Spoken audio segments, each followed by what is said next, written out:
El rock siempre da de qué hablar en Flash Black. Solo hay distintas formas de hacerlo. Conducido por Sergio Albite y Jorge Medina. Un podcast 100% satanizado. Rock por siempre en Flash Black. Venga de ahí, bienvenidos sean todos a la cuarta temporada de Flash Black. Por fin estamos en este lugar en el que jamás pensamos estar. Mi nombre es Sergio Albite, esto es Flash Black y le doy la bienvenida al otro titular de este gran podcast que se llama Jorge, el George Medina. Venga de ahí, amigo, ¿cómo estás? Muy bien, muchas gracias por la presentación y sí, dices que no imaginábamos porque pues ya cuarta temporada. Exacto. Suena fuerte, ¿no? Sí, pensábamos así, no, ¿qué onda con la segunda y cómo lo vamos a armar? Pero no estábamos pensando ya en la cuarta y míranos. Sí, y lo chingón es que en verdad es un universo que no tiene fin, entonces cada vez vamos encontrando más cosas, más temas y decimos, ay, podemos hablar de este y de este y de este. Y bueno, ahora que ya con el TikTok, pues ahora sí nos vamos a descoser en cositas que no dan para un programa o para un Sonidos y Noticias, pero pues que son de esos chismes sabrosos que nos gusta echar de repente, ¿no? Ahí nos podrán estar chismorreando también, ¿cómo no? Exactamente. Hoy tenemos para abrir plaza a un grande, un hombre que parece de otra dimensión y que vino como a aportar su conocimiento y se nos fue en chinga. Por favor, preséntalo. Así es, estamos hablando del poderoso e increíble e inmortal Jimi Hendrix, un hombre que evolucionó la guitarra a partir de solo estudiarla, pero de oído, aprender totalmente así. Otro más Exactamente. Que no leía música. Exacto, sin leer Que música no sabía escribirla, sí. y que influenció a muchos guitarristas, entre ellos a Ritchie Blackmore, por ejemplo, Ace Frehley y pues un chingo más, la verdad. Puta, aquí tengo la lista de Mira, qué como excelente. Sly Stone, Prince, Pete Townshend, Gil Evans, incluso se dice que Bob Marley, Eric Clapton, Jeff Beck, y sí, también tenía el buen Ritchie Blackmore que pues lo tiene en un lugar muy especial y decía que su presencia en el escenario era tal que incluso su caminar era impresionante. Pero vámonos por partes. ¿Cómo no? Jimi Hendrix, que nació con el nombre de Johnny Allen Hendrix. O sea, podría haber sido Johnny Hendrix, güey. Johnny Hendrix, exactamente. Pero hay que explicar que es un poco extraño que su papá a los 4 años de edad, que ya había nacido el chamaco, dijo, no, ¿qué? Hay que cambiarle el nombre. Entonces, pues se acabó llamando, por favor. Se acabó llamando James Marshall Hendrix, que realmente pues fue por un berrinche de su papá, que como bien dices, dijo, no, pues ¿por qué le pusieron así? ¡Qué oso! O sea, Sí, porque su papá andaba en la Segunda Guerra Mundial, prácticamente al día de haberse casado con su esposa Lucille, se va a la guerra y 4 años después regresa como buen macho y, a ver, ¿qué pasó aquí? No, le vamos a poner como su papá, porque pues su papá se llama James Allen Hendrix. ahora también hablar de su familia es algo muy enriquecedor porque también tiene un pasado pues muy polémico. Viene de un lugar muy humilde, por decir también de ascendencia afroamericana, nativoamericana y también ascendencia irlandesa. Sí, muy extraño, güey. Él estaba muy orgulloso, hablando de Jimmy, de su ascendencia cherokee, porque supo que su bisabuela paterna era 100% nativoamericana, cherokee. Luego sus abuelos ya son, por decirlo de una manera, una mezcla entre afroamericanos y nativoamericanos, y ya sus padres, pues los dos tenían rasgos afroamericanos, pero su familia también venía de Canadá. Su padre fue criado en Vancouver y ya conoce a su mamá en Seattle, donde nace Jimi Hendrix, que es además el primogénito de su familia, de 5 hijos. Polémico también porque pues varios de sus hermanos, tiene 2 hermanos y 2 hermanas, una nació como débil visual, es decir, comúnmente dicho como ciega, el otro tenía problemas de malformaciones genéticas, y también la familia del papá pues había tenido a un hermano mayor que era un gran virtuoso como violinista, y de ahí pues se dice que viene la vena musical, pero murió muy joven de peritonitis. Y también encontré una versión en donde dicen que su papá tenía 6 dedos, cabrón, en cada mano. Ah, cámara, eso no lo sabía. El llamado Al, que en un baile ahí en Seattle conoce a Lucille y dicen que era uno de esos grandes amores, ¿no? De esas parejas que ya no les hablas como individuos, que hasta en mensajito le dices como, ¿y cómo están? Y, oye, ¿quieren venir así en plural? Ah, sí. Ya nunca les preguntas como individuos cómo andan, cosa que creo que es nuestro error, pero también hay unos que sí son uña y mugre y pues medio de hueva, ¿no? Sí, que ya juntan los nombres, ¿no? Por ejemplo, es Alucil. Oye, ¿sí va a venir Alucil? Pues una pareja que también lidió mucho con la pobreza, con también los excesos entre ellos, también eran alcohólicos, Ajá. mismo que influyó que pelearan tanto entre ellos que luego los hijos tenían que estar con la familia, criados. Sí, Hendrix también, como dices, o estuvo en casas de con... adopción. Exacto, se fueron para allá en orfanatos, luego también Hendrix estuvo, como dices, viviendo en Vancouver con familiares. Ajá. Muy bizarro, pero también luego cuando regresa su papá de la guerra, de la Segunda Guerra Mundial, que es cuando ya le cambia el nombre, pues ya empiezan a vivir con él, que es algo muy extraño. Luego la mamá pues fallece y el papá super De macho. cirrosis, ¿no? La mamá, Sí, exacto, y el papá super macho no deja ir a sus hijos al funeral y les dice pues échense unos shots de whisky Ah, cabrón. Eso no para sabía. lidiar con la pérdida. Dice, así se lidia con Con las el luto. pérdidas. Y pues sí saca de onda. Entonces, cabrón. pues sí, eso hace que también Jimi Hendrix crezca como alguien muy tímido, pero a la vez muy sensible, Ajá. afortunadamente, que eso es algo que luego influye mucho en su música. Sí, que entre su familia se dice que se le conocía por el apodo de Buster. Entonces, nacido un 27 de noviembre de 1942 en Seattle, Washington, a este hombre le dan su primera guitarra o se la compra a él por $5 a los 15 años, casi ya para cumplir 16. Y luego, pues, al año, 2 años de tener su guitarra, que por oído y que por ver pisadas de guitarra con amigos y así empieza a aprender, como decíamos, no sabía leer ni escribir música, que nos lo llaman al ejército y se va como paracaidista, también pues un poco a falta de lana, es que deciden que se vaya al ejército. Leí una versión, es que ahora sí chequé todos mis Sí, libros, es cabrón. que hay varias versiones también de por qué Ajá. llegó al ejército. Que era medio ladroncillo. Ajá. Y que le dijeron que era o 2 años de cárcel o pues irse a servir al ejército. Y que dijo, pues bueno, voy al ejército a servir. Ya que, a ver si Sí. sirvo en realidad. Sí era el tambo, Ajá. o pues irle a hacer aquí de G.I. Joe. Dicen que lo agarraron en coches robados y que por eso es que le dan a elegir. Se va al ejército y que pues ahí también la sufre bastante porque pues eran muy exigentes, como ya sabemos y hemos visto en películas de esa época de los 50s, en que pues también con la gente de color eran muy estrictos y también sufrió mucho abuso de sus compañeros, Jimi Ajá. Hendrix, que sí estaba totalmente pues mal. Leí también que le escribe a su papá pidiéndole que por favor le envíe su guitarra porque eso va a ser su único aliviane. Sí la acaba tocando ahí, ¿no? Y la acaba Lo tocando ahí. aliviana. Y pues ya después un colega de ahí dice, oye, pues como que tocas chido, ¿no? Que lo comparaba con John Lee Hooker y que era una mezcla entre él y Beethoven, según su cuate. Que era, que tocaba el bajo y forman una banda ahí en el ejército que se llama Sí. The Casuals. Huevo.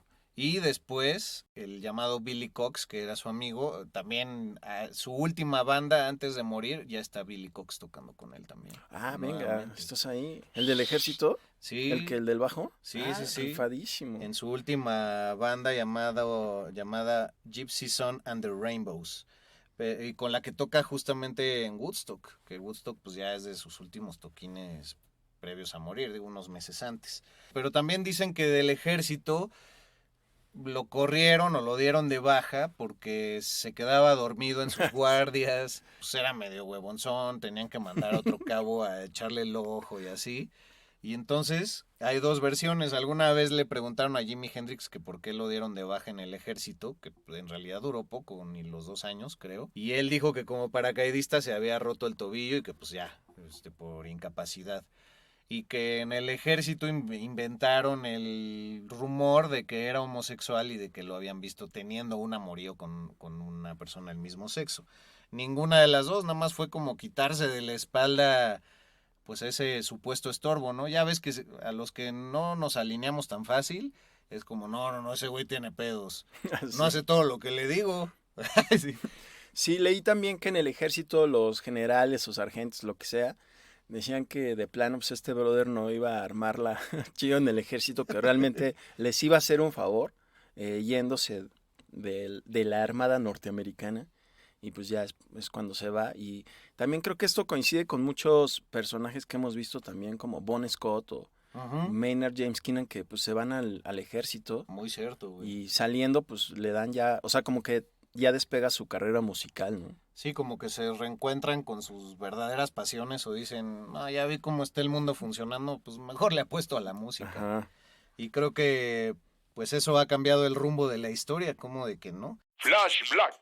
¿Qué opinas de que era pues realmente un admirador de Elvis? Fue de los que lo inspiró. De hecho, creo que también lo vio en vivo en alguna ocasión y eso en Seattle lo inspiró en demasía.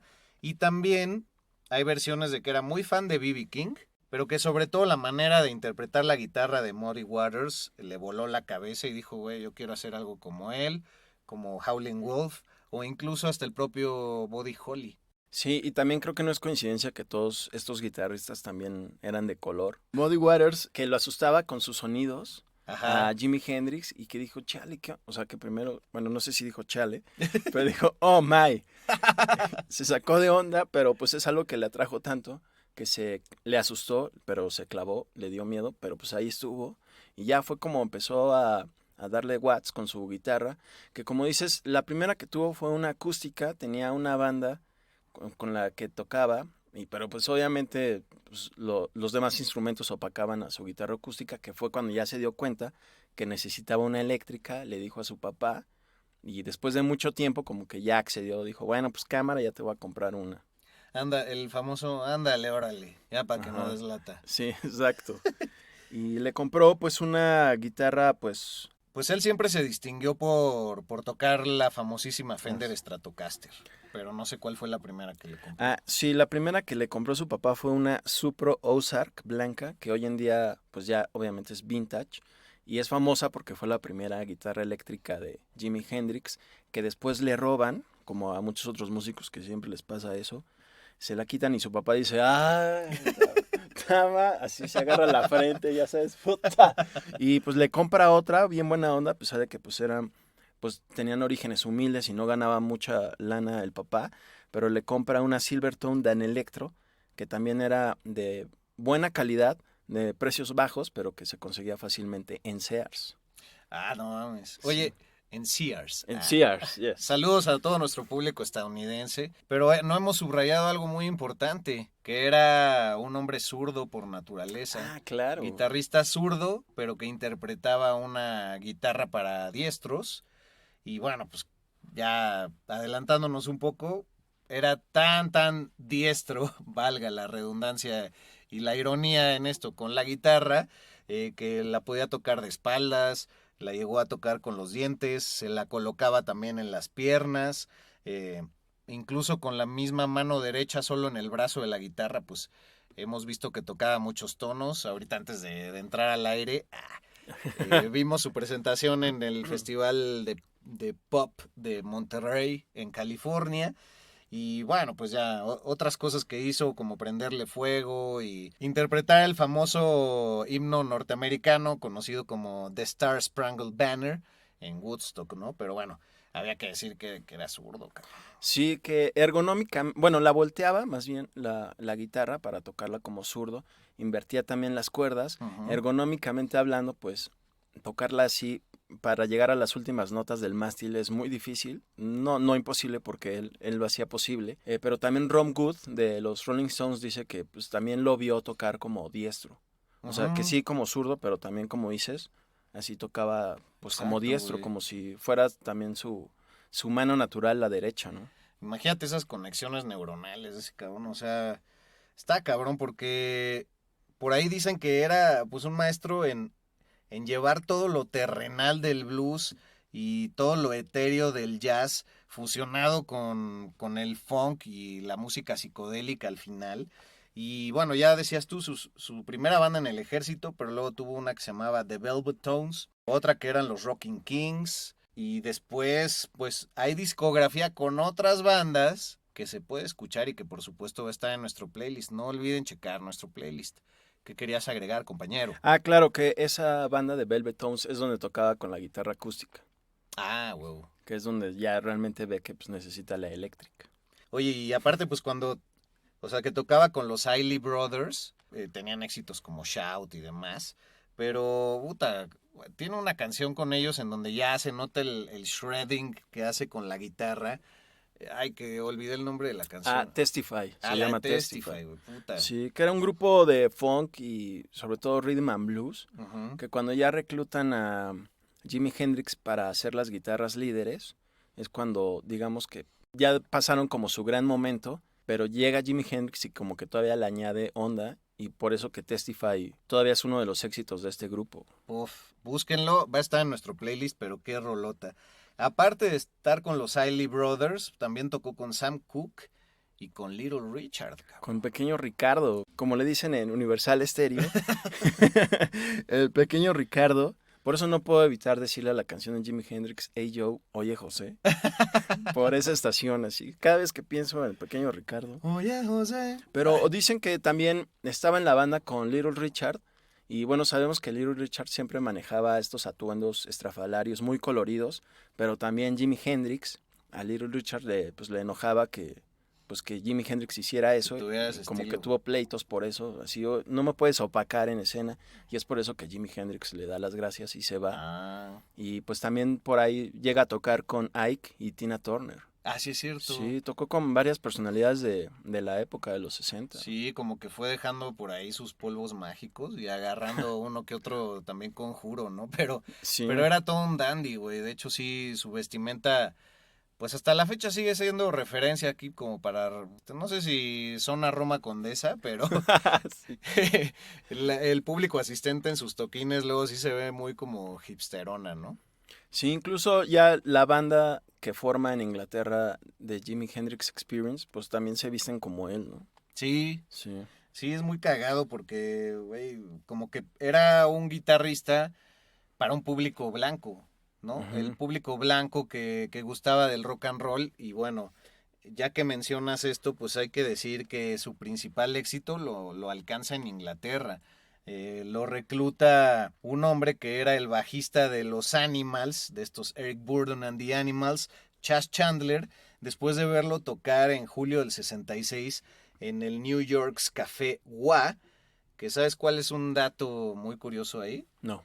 Que ese café era del tío de nada más y nada menos que de David Lee Roth de Van Halen. Ah, venga, qué gran dato. Sí, o sea, Abrí cosas mis que uno ojos. puede encontrar. Sí, y Sí. ahí se hacía llamar él Jimmy James and the Blue Flames, pero se hacía llamar Jimmy con doble M e Y. También es este Chas Chandler que lo ve en julio y dice, no, a ver, tú te tienes que ir a Londres. Regresó en septiembre y le dijo, güey, y cámbiate el nombre a Jimmy, pero así con una M y con I latina al final. Así le dijo. Ay, sí. Y ya, pues este hombre, Chas Chandler, pues acaba siendo importantísimo para llevarlo a vivir a Londres, a tocar en un montón de clubes. Le presenta a los otros miembros de lo que sería The Jimi Hendrix Experience, como es Noel Reading en el bajo y Mitch Mitchell en la batería con una técnica de jazz impresionante. Y bueno, ya más adelante, para no olvidar el dato, también Chas Chandler fue manager de Slade. También, pues, en los Animals pasó algo curioso, que Eric Burdon, por su parte, también fue el descubridor de la banda de funk War y también fue Ah, su claro. manager. Ajá. Fíjate que yo leí que Hendrix aceptó ir con Chandler a Inglaterra porque él le prometió que le iba a presentar a Eric Clapton Ah, y que 48 horas después de que ya estaba en Inglaterra, ya estaba en un escenario con Cream, la banda de ese momento de Eric Clapton, Ginger Baker y también Jack Bruce. También se dice que estos dos, Chandler y Hendrix, llegaron a vivir a Londres al departamento de Ringo Starr, quien ya después pues los corrió así como, pues ya lleguenle, ¿no? Sí, pero por grandes. vagales. Ajá, y también se dice que pues Chandler luego cachó a Jimi Hendrix, o sea, no en el acto, pero se dio cuenta que Jimi Hendrix le tenía ondas con su esposa Ah, y es cabrón. cuando pues él se deshace del contrato de Hendrix y se lo vende a otro manager que Después ya es el de siempre de Hendrix, que es Mike Jeffrey, con el que después hay algunas polémicas. Ay, güey, buenos datos. Ahora sí Exacto. estamos acá, mira, Venga, acá en el midiéndonos. pimponeo. Qué buena. Yo había visto que a Eric Clapton lo conoce después de presentarse en un programa de tele e interpretar la de Sunshine of Your Love, y que Eric Clapton vio que les hacía la dedicatoria también, pero me suena más coherente lo que dices. Sí, quién sabe realmente, porque ya sabes, hay como Sí, güey. mil versiones. También se dice que en el 66, o sea, poco tiempo después de que ya estaba él en Inglaterra, llega a un bar donde estaba como la creme de la creme del rock en ese momento, que estaba John Lennon. Bueno, se me hace que chance le metieron un poco de crema a sus tacos, Es probable. pero que estaba John Lennon, que estaba Pete Townshend de Who, Mick Jagger también. O sea, todas esas personalidades viendo en vivo a Jimi Hendrix y que todos quedaron maravillados por cómo tocaba con los dientes y la guitarra por detrás. Sí, y por ahí mencionan gente como Pete Townshend que Jimi Hendrix hacía una magia de la que ni siquiera tenía idea de qué tan buena y qué tan grande, valga la redundancia, era su grandeza. O sea que él no sabía que estaba cambiando la historia de la música, y también era un tipo pues muy afable, y que por lo mismo se empezó a llevar con la gente y a tener proyectos aislados, ¿no? Pero hemos olvidado un dato importante también, que cuando llegó a Londres, pues estaba tureando y abriéndole el show a la quizá primera boy band o estos proyectos de pop importantes, Sí. como lo eran los Monkees, que nada que ver con sus canciones super poperas y super imitación de los primeros días de los Beatles, ¿no? Sí, que realmente accede a abrirles por la exposición, ¿no? Así Ajá. por llegar a más gente, pero realmente la fanaticada de los Monkees pues eran puras chavas, adolescentes, entonces que realmente no conectaron con Jimi Hendrix, y se dice que en uno de esos shows como que se enojó Hendrix y pues se fue del escenario, así casi hizo un berrinche de azotar su guitarra y se fue a los camerines. Y sí, eso ocurrió en el 66, como les decíamos, y ya pues para ese año y principios del 67 ya sale el discazo Are You Experienced, que es el más vendido por parte de la discografía de Jimi Hendrix Experience y de todo lo demás que surgió después, con 4 millones de copias y un disco de oro. Obviamente 4 millones de copias en ese momento, no sé cuánto haya alcanzado ya hasta la fecha, güey. Sí, y estamos hablando de una gran cantidad de discos vendidos cuando sí se vendían discos, porque obviamente hoy es Sí. raro como que hablar de eso, ¿no? Sí, la gente compraba las copias en vinil. Para mí ese disco es mi favorito de Jimi Hendrix, lo tengo en vinil, Uf, así es que un día te invito a escucharlo, amigo. por favor, ahí hacemos un TikTok. ¿Cómo no? Y también es curioso que pues justo en el verano del amor es cuando sale también esta música del Are You Experienced, y es contemporáneo de maravillas como Light My Fire de los Doors debutando, y también ya está el Sgt. Peppers de los Beatles por ahí. Al año siguiente sale el Axis, Bold as Love, y en el 68 pues ya van con el Electric Ladyland, que también muy, muy buen disco, pero polémico desde el principio por la portada de tantas mujeres desnudas, ¿no? Que hasta la fecha está censurado en Spotify. Si ustedes buscan el Electric Ladyland, no tiene la foto de las chavas. Venga, no me he fijado en Güey, eso, ¿por güey. qué? ¿Por qué chingados? ¿Por qué somos tan timoratos? ¿Por qué? Maldita sea. Pero no sea uno lamiéndose el pezón en Instagram y eso no lo censuran, pero un cuerpo femenino siendo tan hermoso y tan estético, güey, es una contradicción espantosa, güey. Sí, deplorable. Pero también tenía gran respeto Gran pezón. No, gran respeto Jimi Hendrix por las mujeres. Sí. Como que nunca se caracterizó por ser mujeriego, ¿no? De hecho, como No que... hay versiones de... Exacto. Como de tantos otros artistas de que fuera un ladies man o que fuera así como caótico en la intimidad. Sí, se le conocen algunas novias. De hecho, eso me recuerda a un dato que tiene que ver un poco con su adolescencia y casi niñez, en que a una novia le confesó que de niño fue abusado por un hombre en uniforme, Ah. lo cual queda en interrogante porque no se sabe bien, pero tampoco prolifera la historia, entonces quién sabe qué pasó Sí. ahí. Otra novia también contó que en su época del 68, 69, pues ya siendo muy famoso, era fan de una telenovela de Inglaterra que se sentaba a ver ahí en su apartamento, como le llaman en inglés, una soap opera, y esto ocurrió mientras vivía ahí en el número 23 de Brook Street, que ahora es un museo, es una casa que rescataron y que readaptaron a como según esto él tenía pues todo su inmobiliario y demás, y hasta sus Benson and Hedges ahí junto al buró, que era pues un fumador empedernido, ¿no? Oye, también cuando mencionaste de su aparición en el Monterey Pop Festival, que fue en 1967, llega él al cartel gracias a Paul McCartney, quien lo recomienda, quienes le dice a los organizadores que el cartel no estaría completo si no está Jimi Hendrix, entonces él accede a formar parte del comité organizador del evento, solo si meten a Jimi Hendrix, Wow. y entonces ya es como llega ahí al festival. Se dice que llega con una chaqueta que fue hecha por el hermano de Mick Jagger, Chris, y bueno, de ahí es de donde sale esta imagen Súper tan estrafalaria. recordada, ajá, donde quema la guitarra como a manera Claro. de sacrificio y parece como darle órdenes al fuego, ¿no? Así como vengan a mí. Sí, exacto. Y bueno, ahora que mencionaste que vimos un poco antes esa presentación, al final rompe la guitarra y creo que de ahí Pete Townshend es donde realmente toma la inspiración para hacer lo mismo en el escenario, quién sabe, o al mismo es muy tiempo. probable. Sí, como que lo caótico, yo creo que de Who le echó el ojo. Y entre Pete Townshend y las ideas que no le faltaban a Kid Moon de poner cohetes ahí en su batería y así, que de hecho en el documental que recomendé se ve muy cabrón todo eso que hacen, y que un día en un programa de televisión se les sale de control por completo todo este rollo, pues chéquenlo también en The Kids Are Alright. Y también sus guitarras, sus Stratocaster, solía pues adornarlas con ciertos estampados o incluso dibujos como con Sharpie, y que una de esas guitarras también se la regaló a Zappa acabando un concierto en Londres. O sea, el güey se codeaba y sí impactó a la cultura británica, güey. Entonces, pues Zappa le acaba heredando esa bella guitarra a su hijo, que debe de valer una millonada. Y para complementar, pues ahí en el Festival de Monterrey tocó dos covers que son muy conocidos. El de Wild Thing, que sale en el documental que vimos por parte original de los Trucks, y también tocó Like a Rolling Stone, que no lo hemos dicho, pero él era muy influenciado por la lírica de Dylan. Sabemos todos los covers que hizo, y esto le daba un mensaje muy profundo a sus letras, como de emancipación universal de la sociedad, ¿no?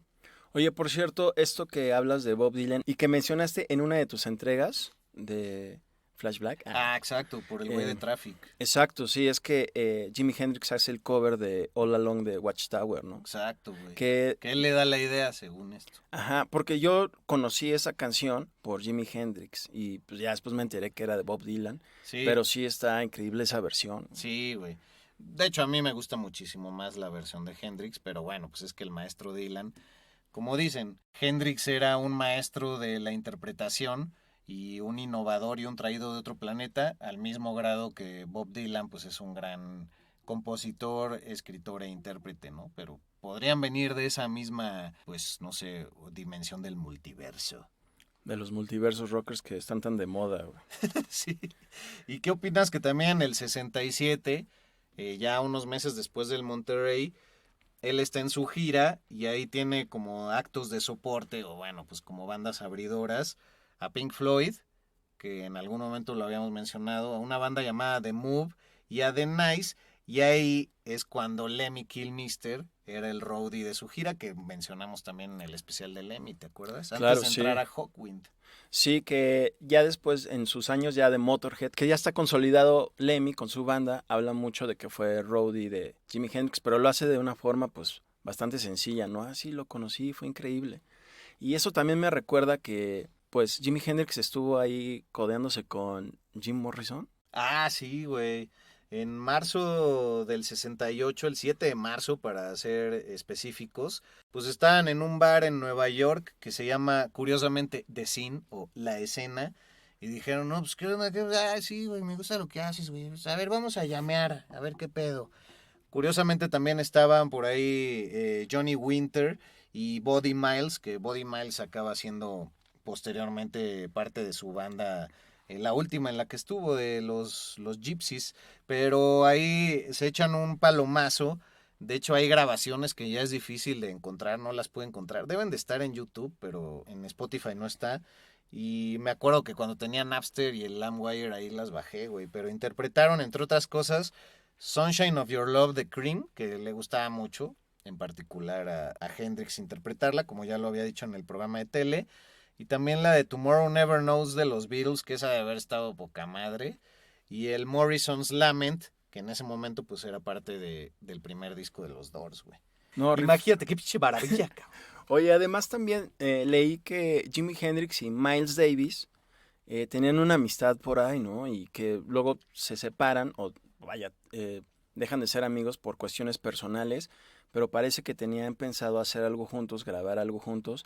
Se dice que Davis ya había apartado un estudio que dio Wow, güey, eso no sabía. una lana de $50,000 para el estudio, y al fin de cuentas pues ya no pasa nada, y que por eso los últimos discos de Miles Davis, que son Beaches Brews y On the Corner, bueno, sabemos que él era jazzista, estos últimos discos ya se salen un poquito de esa línea del jazz para entrarle pues más hacia orientado al rock, que según esto es por Jimi Hendrix. Wow, güey. ¿Cuántas cosas ocurrieron Sí. en 4 años de carrera de este cabrón? Sí, güey? y también interesante eso, ¿no? Que se va a Inglaterra y en 4 años pasa todo eso, y para 1969 dicen que era el músico mejor pagado del mundo.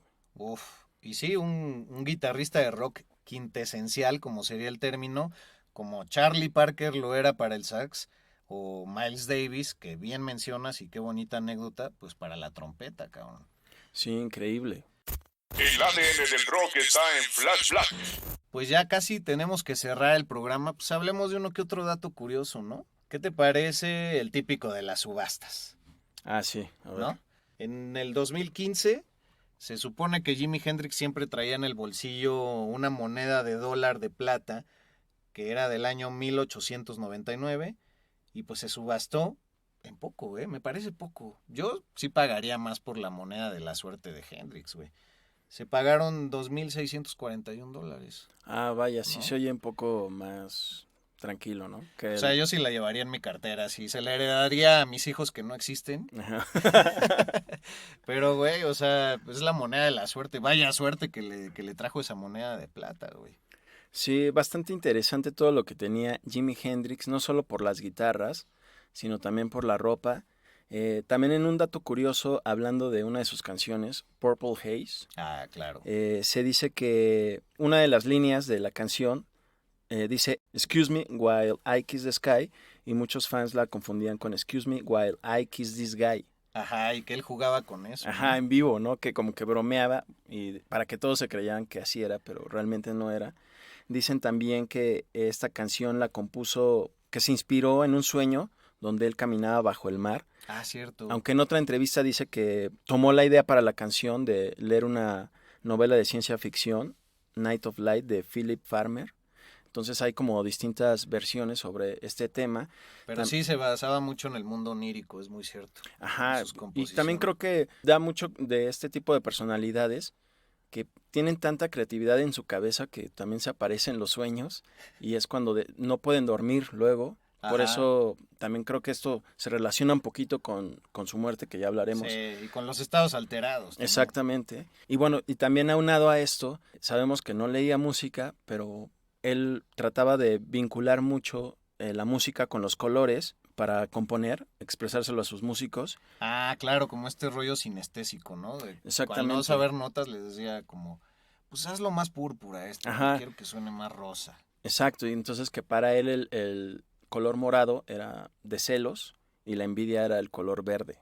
Güey, es que era un superdotado ese cabrón. Sí, estaba muy Lástima que cañón. nos dejó tan rápido, pero qué legadazo ahora sí que nos dejó. Y bueno, hablando de canciones que surgieron también en los sueños, pues la de Yesterday de Paul McCartney y también la de Let It Be, se dice que tuvieron que ver con sueños que tuvo. Ah, ¿no? rifadísimo. ¿De qué hablamos ahora? Pues ya de cómo fallece. Sí, quisiera mencionar de un supuesto secuestro que padeció Jimi Hendrix Ah, cierto. después de un concierto donde ahí con un brother en Nueva York se va a su depa en Manhattan en busca de cocaína, y que según ahí pues ya llega al depa y pues varios monos ahí lo topan, lo secuestran y piden a su manager, que ya era Mike Jeffrey, le decían que pues le dieran el contrato que tenía con él. Sí, una condición muy rara, ¿no? Exactamente, entonces Mike Jeffrey... Que te enseña el contrato y así lo liberamos. Ajá, entonces él se contrata a otros matones para que busquen a Jimi Hendrix y que según como después de 2 días lo encuentran así sin ningún daño. Ileso. Se dice que realmente fue armado por este güey Jeffrey para que no lo dejara porque ya se rumoraba que Jimi Hendrix lo quería despedir y que se relaciona con un poquito de la teoría de conspiración de su muerte. Bota. Pues mira, para no irnos directo a lo trágico, pues mencionar que después de estar con The Jimi Hendrix Experience, a los que se les puede ver en el Festival de Monterrey en ese documento visual, pues ya en Woodstock, pocos meses antes de fallecer, es cuando ya está tocando con la Band of Gypsies, que bueno, ahí adaptó una versión un poco alterna, que se llama Gypsy Sun and Rainbows, y bueno, pues tocan en una mañana de lunes, ya tras haber terminado el festival, y ya no estaban los 300,000 personas, ya había como 120,000 nada más, como por si fuera poco. Pero estos proyectos de Band of Gypsies, pues son un montón de cortes musicales que empiezan a salir ya a la luz tras su muerte. Estaban armando un reencuentro también con la Jimi Hendrix Experience. Ya no estaba Noel Redding, ya estaba Billy Cox, su amigo, el que mencionábamos de la época militar, y estaban por sacar este First Rays of the New Rising Sun, que bueno, pues aquí hay una banda que se llama The Rising Sun, y creo que se fusilaron un poco el nombre que iba a ser de esta nueva experiencia. Ah, claro, que también tocan en ese estilo. Sí, ¿no? Sí, nada más que pues bueno, me guardo mis comentarios. Con ciertas diferencias. y pues lamentablemente Jimi Hendrix fallece un 18 de septiembre de 1970. Creo que hay como un año de diferencia del fallecimiento con Jim Morrison, por ejemplo. Pues quién lo hubiera sabido en ese llameo que se echaron, y bueno, ya ni qué decir del Club de los 27 y demás. Pero sí, 18 de septiembre de 1970 fallece en Londres a raíz también de ahogarse con su propio vómito, como ha pasado con un montón de artistas que aquí hemos reseñado tristemente. Y hay algunas versiones que dicen que ya estaba tan clavado en la heroína que había decidido inyectarse directamente la heroína en el cerebro, que no fue nada más ahogarse por alcohol o por algún pasón. Eso es una versión que escuché hace mucho tiempo por un amigo de la prepa y que defendía capa y espada que esa era la realidad. También decían que muchas veces usaba bandas en el cabello porque debajo de ellas se ponía papeles con LSD y eso lo iba absorbiendo y así. O sea, sí era un hombre muy psicotrópico, por eso muere tan joven. Y bueno, afortunadamente creo que pudimos ver todo su talento desarrollado, pero ya estaba haciendo unas fusiones de la música psicodélica con el funk muy interesante cuando pues finalmente fallece, y su cuerpo está en Renton, Washington, enterrado en el Greenview Memorial Cemetery, y ahí en Seattle, Washington, hay una estatua en donde él, tocando la guitarra de rodillas, pues está interpretando ahí en plena banqueta, que ya han hasta vandalizado y todo, pero pues es un gran orgullo de Seattle. Otro más, güey. Otro más de Seattle. Fíjate que yo leí que en la noche que muere, está con su novia de ese momento que se llama Mónica Daneman, quien usaba sedantes para dormir. Él no podía dormir con media tableta. Le dice, no, pues dame más. Y que se tomó 9. Y que por eso realmente que se ahoga en la noche. También se dice que tomó mucho vino y que sus pulmones estaban llenos de vino cuando ahí le checaron qué onda. Otros dicen que la CIA lo mandaron a matar porque era muy político, y también que los Black Panthers, que era una organización política socialista del poder negro, lo mandan a matar porque no era lo suficientemente político. Pero eso esas teorías de conspiración se me hacen un poco debrayantes. Pues sí, bueno, yo en el caso de John Lennon sí la creo, ¿eh? Ahí sí creo que fue la CIA la que tuvo que darle crán. Pero me parece que John Lennon se aventó muchísima más polémica y fue muchísimo más valiente para retar al sistema, no porque Jimmy no lo fuera, pero simplemente porque no tuvo el tiempo. O sea, ya en su carrera solista John Lennon agarró la bandera de la paz y la llevó al límite. Y aún así, pues Jimi Hendrix decía grandes frases como la música es mi única religión, y una gran frase que retumba todavía hasta la fecha, que es: cuando el amor al poder sea menor que el poder del amor, este será otro mundo. Vámonos. Algo así. Venga de ahí. Rifadísimo. Oye, pues también ya para finalizar, ¿cómo ha influido Jimi Hendrix en la cultura pop? Échale. Se ha visto mucho pues sus canciones en comerciales, en películas. También ha habido películas biográficas sobre él. Al menos una que recuerdo mucho que se llama Jimmy All Is By My Side, que él fue interpretado por el actor Andre 3000, Nunca que el lo he cantante de Outkast. Pues qué bueno, porque la verdad no está muy buena. visto. Tiene malos reviews. Yo no la he visto del todo, pero pues es que la dejé de ver porque sí estaba medio malona. Qué triste, güey. Sí. Merece un buen homenaje. Y ha influido mucho te digo, también en el entretenimiento. Por ejemplo, Hulk Hogan, el luchador gringo característico del bigote, salía con la canción de Voodoo Child al ring. Canción que se conoce como Voodoo Chile Sí. por un error de impresión, güey, Sí, qué oso. en el vinil. Sí, y así también está en Spotify. Ajá, Voodoo Chile. Voodoo Chile. Que es una canción que también explotó muchísimo tras la muerte de Jimi Hendrix. Bro. Fue como eso que dijeron, ahí está el sencillo, órale, sácalo. Y hay que checar también las sesiones de la BBC de Jimi Hendrix. Si quieren escuchar magia pura, habrá que incluir una que otra en el playlist, pero ese sí está disponible en Spotify para que lo chequen. Sí, hay muchos discos póstumos, que incluso salió uno en 2020 todavía, y que son oficiales porque también han salido varios que no son autorizados, por decir, ¿no? Pues ya se acabó. Se Híjole. acabó, increíble. Pues qué bonito poder hablar de Jimi Hendrix, adentrarnos y ver que pues su vida era súper colorida, pero muchas gracias a ustedes por estarnos apoyando. Ya saben, cada jueves ha habido entregas, no les hemos fallado y afortunadamente cada vez estamos llegando a más rincones de este globo terráqueo, gracias a @flashblackpod y por supuesto pues a todas las plataformas en donde está este Flash Black, que recuerden es Flash Black, porque pasa mucho con los amigos de ¿y qué tal te va ahí en Flashback? Pues ¿por qué no leen? Pero sí, bueno. Güey, qué oso. Así flashback, ¿no? Así ya sabes, así. Y pues sí, es lo de Black justamente por todo este ADN negro que ha rodeado al rock and roll y que si alguien distinguía, pues era Jimi Hendrix también. Qué gran cierre, amigo, te felicito. No, pues cuídense, volveremos con otra entrega, no se pierdan el Sonidos y Noticias la próxima semana. Y pues podemos adelantar que ya vamos a reseñar algo de los Rolling Stones, ¿no? Uf, cómo no. Pues cuídense.